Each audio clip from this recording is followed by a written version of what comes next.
Welcome to Beer Stories for Private Equity. Join us for our weekly happy hour, tapping into 27 years of PE experience, one pint at a time. This podcast is powered by Monogram Group. Find us at monogramgroup.com. This episode is sponsored by Private Equity Professional, PE's news leader since 2007. Stay connected to the latest news, insights, and trends in private equity at peprofessional.com. Welcome to episode 24 of Beer Stories for Private Equity. On today's show, we're excited to be joined by John Ruffolo, founder and managing partner at Maverix Private Equity in Toronto.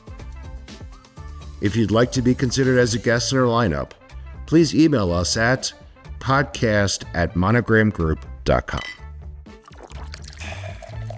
And for Monogram Group, here's your host, Scott Markman. Please fasten your seatbelts.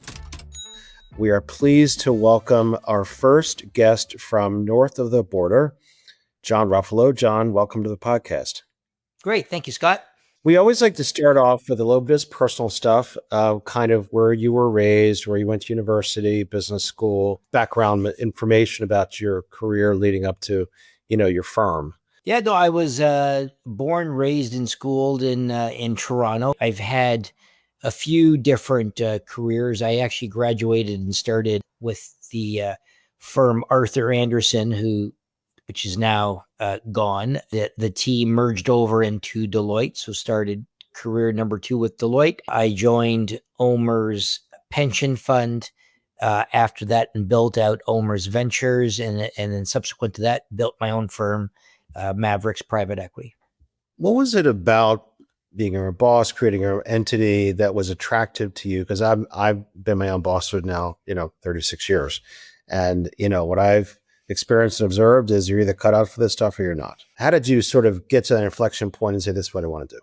To me, it was a little bit different when, very early on, because my family and my broad family was a family of entrepreneurs. It wasn't because they chose that path. The reason is that we were immigrants. And you didn't have a choice. The construction trades was the most common in our family.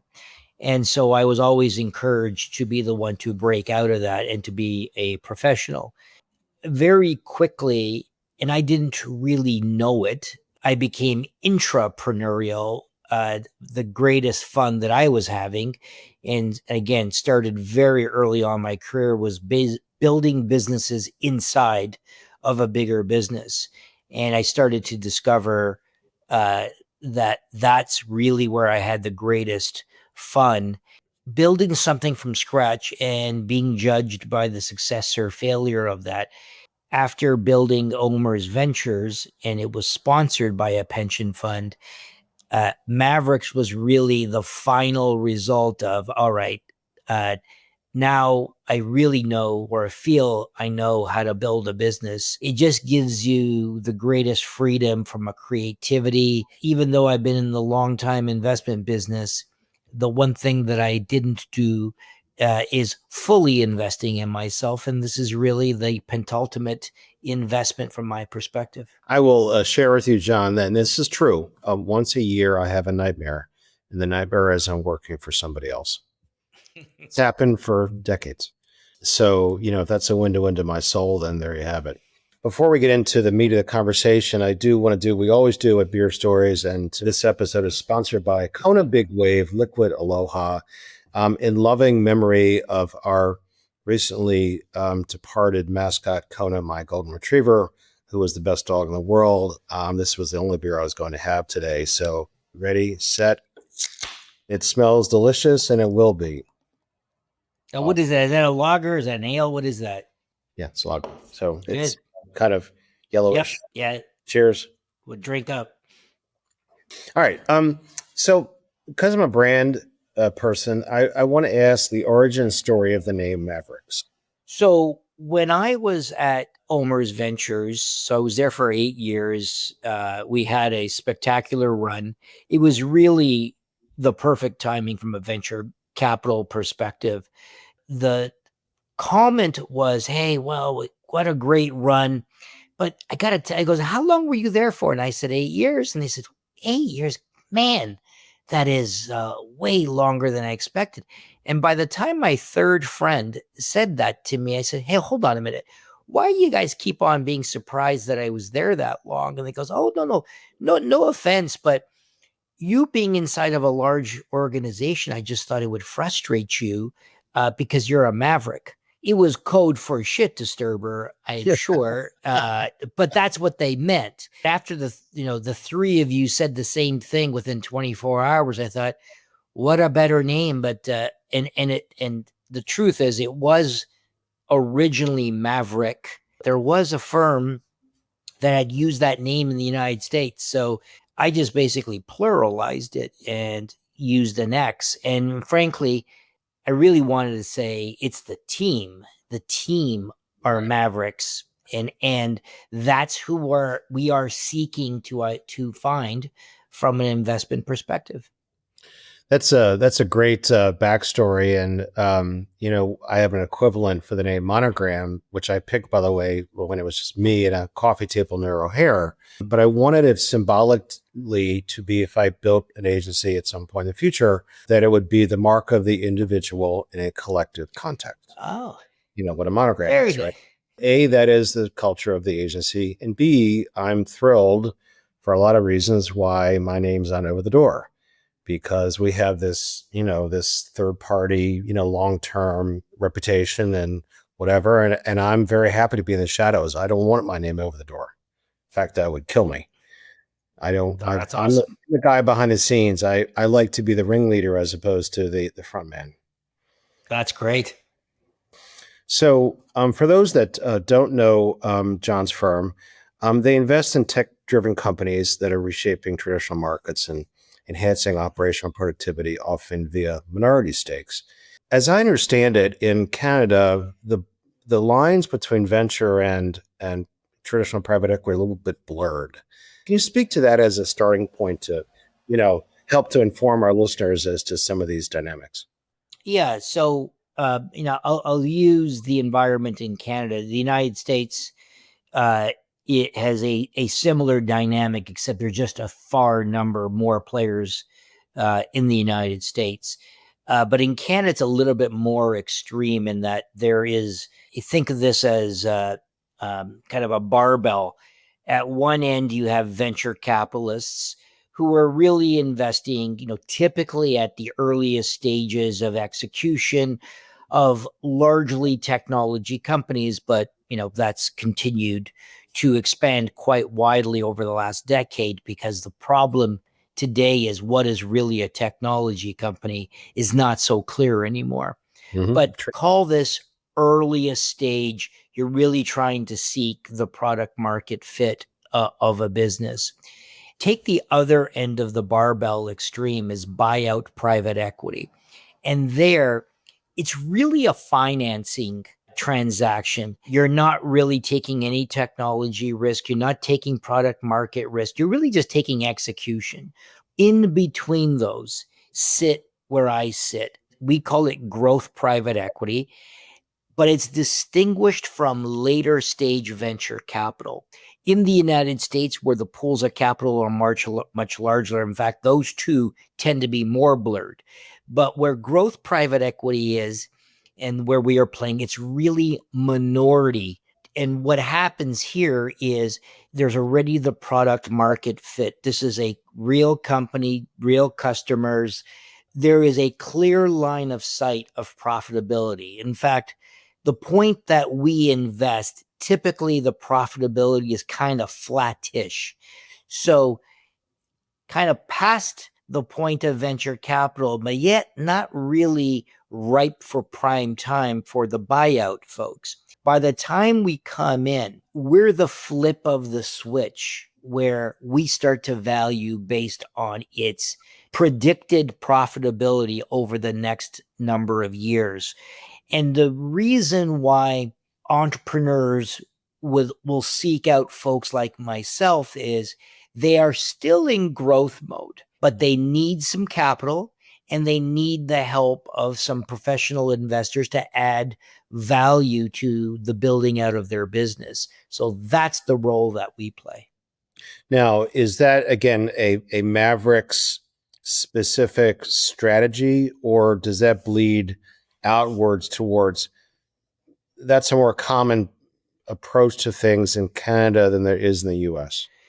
Yeah. So from a Mavericks perspective, the reality is I was trying to model some great US firms that were doing it exceptionally well. And in Canada, there really wasn't any firms on there whatsoever. In fact, when I was at Omer's, I was seeking out those great US firms and handing over the deal flow once I've invested in it from a venture capital perspective. When I was a venture investing, I was investing specifically in the technology. Now I invest in traditional businesses that are leveraging that technology and making that business grow bigger, faster, better. So the issue is you better understand that traditional business, whether it's finance, healthcare, you name it. And you better understand how those enabling technologies work in order to leverage that business. Because the key, even on those traditional businesses, is what is your special moat? And it turns out that the adoption of technology is one of the best ingredients to enable the vast or the rapid growth of business. Now, are the businesses that are in your portfolio all Canadian based, or is it a mix of Canadian and US? It's a mix. It's basically 50-50 Canadian US. So in Canada, my team is very, very well known, and we have a strong reputation. So we have two key areas that we invest in. We call it smart cities and smart enterprise.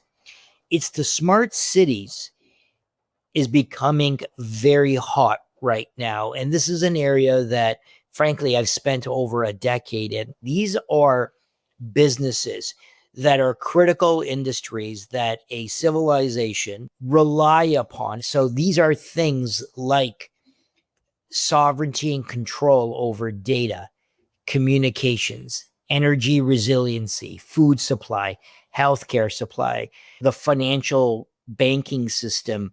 Big, important things here that frankly matter. And with the world going through really a rapid change, our thesis was if that was going to happen, what kind of businesses were going to be most important again? And that's the thesis that we've really nailed right now. And is your capital all from Canada, or again a mix? For Fund 1, it was all Canada. For Fund 2, you'll see a bunch of US names on our list of investors. Sort of without getting into the political angle on this, certainly the relationship between our two countries the last 6 months has been disrupted and kind of made uncertain. So have there been broadsides presented to you because of these recent issues? When all of this call it nonsense or stuff is over, Canada should be sending a few cases of Kona beer over to Trump as a thank you.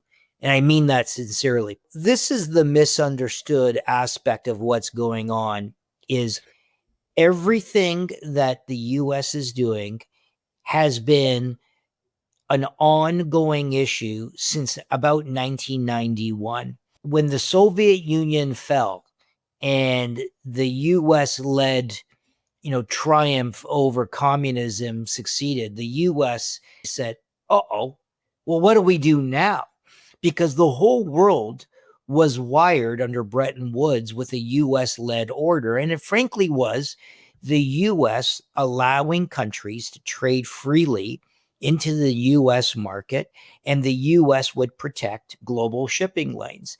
And it was, for lack of a better term, a big bribe to not to turn over your country into communism. And it worked. And the US has spent the last 3 decades trying to figure out where you go from here. And the real moves started under Obama. And you started to see the US retreat militarily in certain of the hot zones in the world. And the United States has a history of being isolationist. This is ingrained in the United States. And we saw all the signs that the US was going to retreat back to its natural state. But in doing so, it was going to rip apart supply chains, and we're going to revert from globalism to regionalism. So we laid this all out in a white paper, except one thing. We thought as Canadians that would mean that we would end up with Fortress North America, and that Canada would have to tether its wagon even more so to the United States, while the rest of the world really went into a shitstorm. And that part we got wrong. However, where Canada really messed it up was for 3 decades, we allowed critical industries that were important for our sovereignty to, in essence, go away because it was more effective to buy it from the United States. And because Trump ripped off the Band-Aid and pointed it at us, what Trump has done is expose our vulnerability. So, yes, are Canadians angry? Absolutely. But Canadians need to look in the mirror themselves. And what Maverix is doing today is saying, all right, guys, presidents come and go, and there's going to be shit from other countries, etc. But the one thing you can control is building your own businesses so that you are always strong. And I got to tell you, it's been the greatest wake-up call to Canadian business that I have seen in my entire career. So the real question is, are we going to rise to the challenge? And if we do, I will send those cases over to Trump myself. I understand and appreciate and probably agree with what you're saying, but the way in which you couch that is, obviously tongue in cheek and, humorous, but a lot of truth baked into that perspective. Our agency, I now have a senior person based in Toronto. I'll be there in a couple of weeks. Actually. Oh, great. Learning about these dynamics is going to be critical for us to open up the Canadian market and to get an insider's perspective on these things, because, we've done business as it relates to private equity only in the US. These dynamics and these subtleties and these perspectives and, relationships are, meaningfully different. And it's a reflection of, the broader issues. So where do you see, the greatest risks and opportunities for Canadian private equity over the next 12 to 18 months? So this is being talked a lot. There is tremendous Canadian entrepreneurs, but unlike the United States, and the United States is rather unique in the world on this, the ability for your economy to generate massive amount of capital. My fund is, modest from a US standards, in terms of size. Yep. Well, it happened to be the largest first time fund raising in Canada, in Canadian history. Oh, wow. Yes, we're proud about that, but it's also it shows you the size of the ability of, we're going to the United States to raise additional capital. If we don't do that, our ability to grow the size of our funds, if we wanted to, will be constrained by the size of the market. In Canada, the real challenge is, how do you grow your private equity funds of scale in Canada without seeking non-Canadian investors? Very, very difficult to do. So it forces us to globalize very quickly. I was going to say, are you planning to sort of expand into, England? Yeah, eventually we will expand. But the reality is, even in those markets in Europe, they're having the exact same situation. So it is going to be interesting, but this is, as an investor, this is what you love. Investors make money in times of volatility. Mm-hmm. And you make money really only in times of greed and fear. We've had a decade of greed. We are going to now go through probably a decade of fear. And the fear brings opportunity. And this is what we're absolutely excited about, because when people are fearful, they're running and they're selling and I'm buying. And so that's the dynamic that you want and you wait for as an investor. Yeah, that is a fascinating take on things. If you were an American firm, your story would be very distinct. And then it becomes how quickly can you explain it and its advantages and uniqueness and that kind of stuff. But you're saying in Canada, you're a leader, but there are more folks like you because of I'll call it the market, dynamics. Whereas, there are, what are there, 4,000 or 5,000 firms in the US? I mean, what are there, maybe 400 or 500 in Canada or so? Way, way less than that. Despite our population being basically a tenth the size of the United States, the private equity industry might be 1/20th. Now, also, there is a little bit of a cultural distinction that entrepreneurs in Canada really are very relationship driven. In the United States, they're more transactionally driven. So both types work or have pluses and minuses. In good times, transactionally driven is fantastic because, it's like, show me what you got. You're going to show me money. You're going to make me money. Boom, bang. Here's the check, right? You fly. In times of fear, people start cutting you off left, right, and center. In Canada, we are more patient when you're jumping off board as well, too. So I've lived most of my career in both countries and frankly around the world, but I understand both cultures. In fact, I have to refine myself in Canada to not forget that I'm in a relationship driven country, because I tend to be cut from a similar cloth in the United States.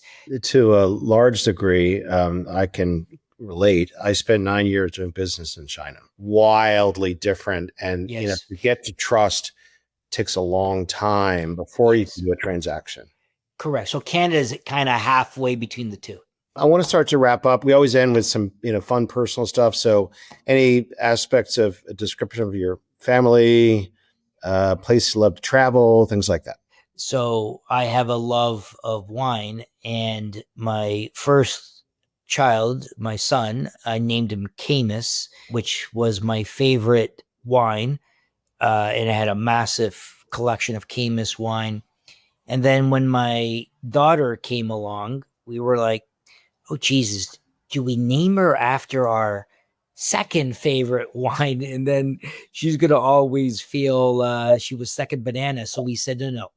So we'll give her a first name after our favorite city in the world, which is Rome. And then her middle name is named after my favorite Italian wine, Sassicaia.